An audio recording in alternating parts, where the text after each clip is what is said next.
तो ये कहिएगा, ये जो कंटेम्प्ट ऑफ कोर्ट वाला जो मामला है, इस पे कानून क्या कहते हैं, सज़ा क्या बनती है इस पे जब कोई बंदा तौहीन अदालत करता है?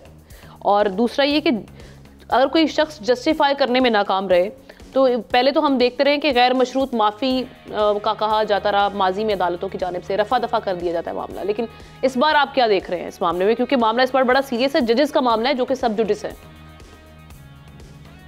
बहुत सीरियस है। आप ये प्रेस कॉन्फ्रेंस जो हुई है, अगर इसको देखिए तो जो एक गलत तासुर दिया जा रहा है वो ये तासुर दिया जा रहा है कि हमारे जजेस के पास या हमारे जजेस में से किसी के पास दोहरी शहरियत है।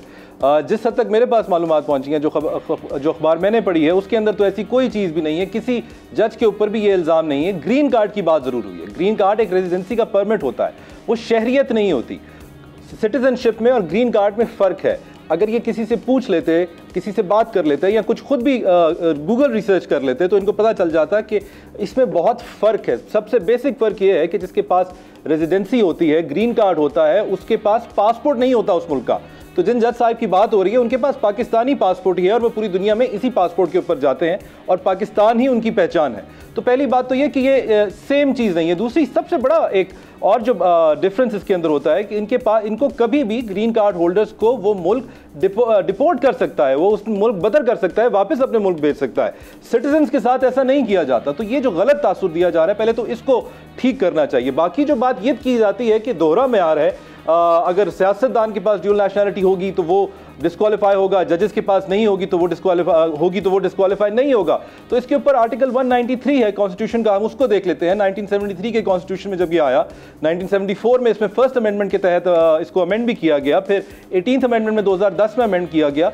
उस तमाम इन तीनों दौरान में पार्लियामेंट जो है इस बात पे इत्तेफाक नहीं कर पाई इनकी इस राय से कि जजेस के लिए भी ये ज़रूरी है। अगर आपकी ये राय है तो असर आंखों पे होनी चाहिए, इस पे बहस कीजिए। लेकिन इस दोहरी शरीयत का स्टैंडर्ड ना होना, इसके ऊपर आप जो भी तनकीद करेंगे वो पार्लियामान के ऊपर समझी जाएगी। पार्लियामान का हिस्सा ना तो अतर मनिल्ला साहब कभी थे, ना बाबर सत्तार कभी हैं, आप हैं। आपकी ये तनकीद अपने ऊपर बनती है। दूसरी बात जो आप कर रहे हैं कि नोटिस ले लिया जाता है, सोशल मीडिया पे ले लिया जाता है, तो किसी और मामले पे नहीं लिया जाता, तो ये बात भी मुझे समझ नहीं आती। या तो आप एक कानून पास कर लें। वैसे कानून पास करने के बारे में भी कहा जाता है कि हमारी हुकूमत जो है वो अपने बल पे, अपनी ताकत पे कोई कानून पास नहीं करवा पाती, कि एक अलग बहस है।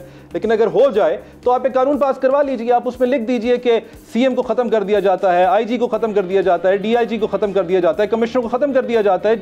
लॉ एंड ऑर्डर मेंटेन करने के लिए जरूरी है कि अदालत हर चीज का नोटिस ले। तो आप इनको भी नाअहल करार दे दीजिए पार्लियामान को। तो आप पहले ही कह रहे हैं कि उन्होंने सही तरीके से कानून साजी 193 की नहीं की। दूसरी तरफ आप 12 बात करें कि हम आपके साथ खड़े होंगे। नोटिस आने के बाद तो मेरे ख्याल में क्लैरिटी आ गई होगी कि अदालत को मुनासिब नहीं लगा कि आपको अपने साथ खड़ा करे, बल्कि आपको अपने सामने पेश होने का हुक्म दिया है। दूसरी तरफ आप कह रहे हैं मैं पीटीआई के साथ भी खड़ा हो जाऊंगा, पीएमएलएन के साथ हो जाऊंगा, पीपल्स पार्टी के साथ हो जाऊंगा। तो मुझे लगता है आप आज़ाद रुकन होने के तहत कुछ ऐसी आज़ादी में पहुंच गए हैं जहां आप शायद तन्हाई महसूस कर रहे हैं और किसी ना किसी के साथ खड़ा होना चाह रहे हैं। खैर ये तो एक सियासी मामला है, इस पे तो बात नहीं की जा सकती। जो ये कहा जा रहा है कि तौहीन नहीं की गई, तो जो मुझे समझ आई, जो मैंने इनकी प्रेस कॉन्फ्रेंस को सुना है, उसके अंदर उन्होंने बड़ा क्लियरली कहा है कि इंसाफ करने वाले, फैसला देने वाले ने पगड़ियाँ उछाली हैं। फिर उन्होंने ये भी कहा है कि ये जो प्रेस कॉन्फ्रेंस है ये स्पेसिफिक है टू अतर मनिल्ला साहब एंड बाबर सत्तार साहब। उसके अलावा उनका जो जुमला था वो मैं पढ़ भी देता हूँ कि जज बगैर पगड़ी उछाले अपने मनसब पे रहे। अगर आप ये तमाम बातें कर रहे हैं तो फिर, और कह भी रहे हैं कि स्पेसिफाई 2 जजेस की तरफ है, तो फिर आप पीछे कैसे हट सकते हैं? जहां तक मुस्तफा कमाल साहब की प्रेस कॉन्फ्रेंस की बात है, तो उसके बारे में मैं कहना चाहूंगा, उन्होंने सही एक नुक्ता उठाया है कि सूद अल्लाह के साथ जंग है और नहीं होना चाहिए। लेकिन अगर क्योंकि सूद के खिलाफ जो अपील आई है वो अभी तक फिक्स नहीं हुई, तो इसलिए यह शरई करार दे दिया जाए कि किसी जज के कमरे में कैमरा लगा दिया जाए। और आप पार्लियामान में बैठे हैं, आपने कितने, आप सियासतदान हैं, आप अपने बारे में भी बताइए कि आपने कितने शटर डाउन किए, आपने कितनी तहरीकें चलाई हैं कि वो फिक्स की जाए अपील और उसके ऊपर कानून साजी की जाए। बिल्कुल ठीक है, की जाए। सब्सक्राइब करें और बेल दबाएं ताकि कोई खबर रह न जाए।